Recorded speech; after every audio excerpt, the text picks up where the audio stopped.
My heart is full. Puspos ang puso As we ko come to the close of this sa glorious pagtatapos ng napakagandang komperensyang this ito. building is packed to capacity. There's not a seat Napuno available. tayo. We've been so richly blessed. As we've listened to the Nabibigyan tayong counsel mabuti sa pakikinig sa payo at of mga those who have patotoo spoken to us. na mga nagsalita sa I think you will atin. agree with me. Sa palagay ko, sasang-ayon kayo na nadama natin ang Espiritu ng Panginoon sa pagkaantig ng ating mga puso at napalakas ang ating mga patotoo. Minsan pa ay nasiyahan tayo sa magandang musika na pinaganda pa at pinayaman sa bawat sesyon ng I komperensya. express my gratitude. Ipinaabot ko ang aking pasasalamat sa lahat ng nagbahagi ng kanilang mga talento sa bagay na ito. My heartfelt thanks go to each Taos-puso ang pasasalamat ko sa bawat isa na nagsalita sa atin, gayon din sa mga nag-alay ng panalangin sa bawat sesyon. countless individuals who work either Maraming behind the tao ang scenes kumikilos lingid sa kaalaman ng publiko o hindi napapansing kumikilos sa bawat komperensya. for us to hold these Imposibleng maidaos natin ang mga sesyong ito kung wala ang kanilang tulong. Ipinaabot ko ang pasasalamat ko sa kanilang lahat. I know you join with me Alam kong kaisa ko kayo expressing profound sa gratitude pagpapasalamat to those brethren and sisters sa mga kalalakihan at kababaihan na narilis sa komperensyang we will ito. miss them. Hahanap-hanapin natin sila.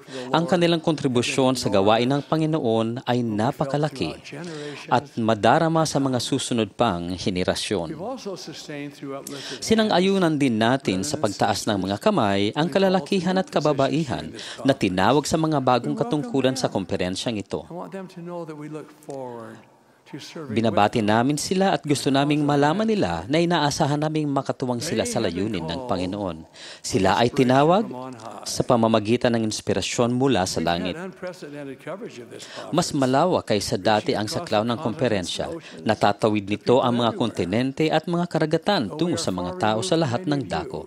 Bagamat malayo kami sa marami sa inyo, daman namin ang inyong diwa at dedikasyon. Our love.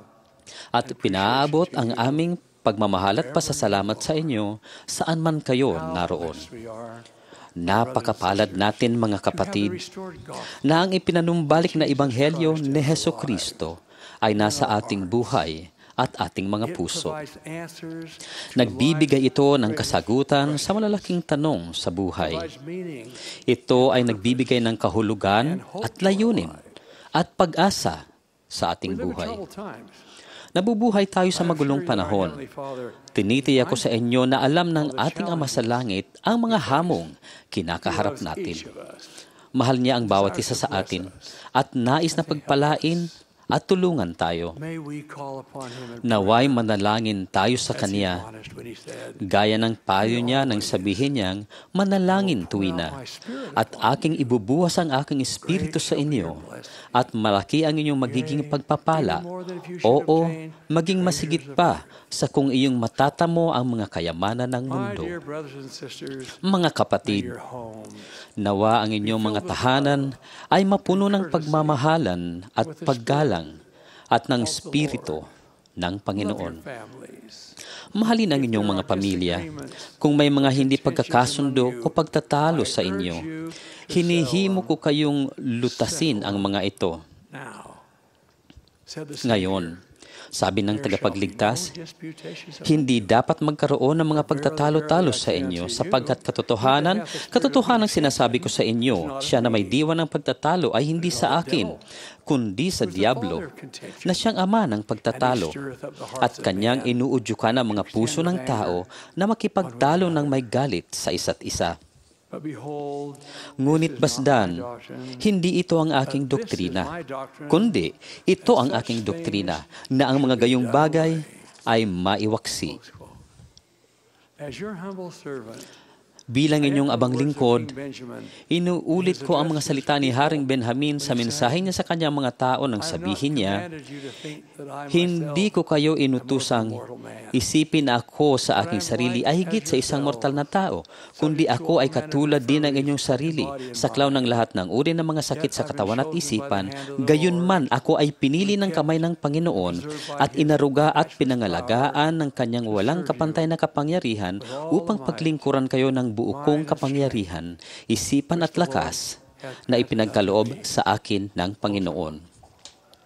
My beloved brothers and sisters, Minamahal ko mga I kapatid, desire with all my heart hangarin ang buong puso ko na gawin ang kalooban ng Diyos at paglingkuran siya at paglingkuran kayo. now, as we Ngayon, leave this conference, pag-alis natin sa komperensyang ito, dalangin kong pagpalain kayo ng langit.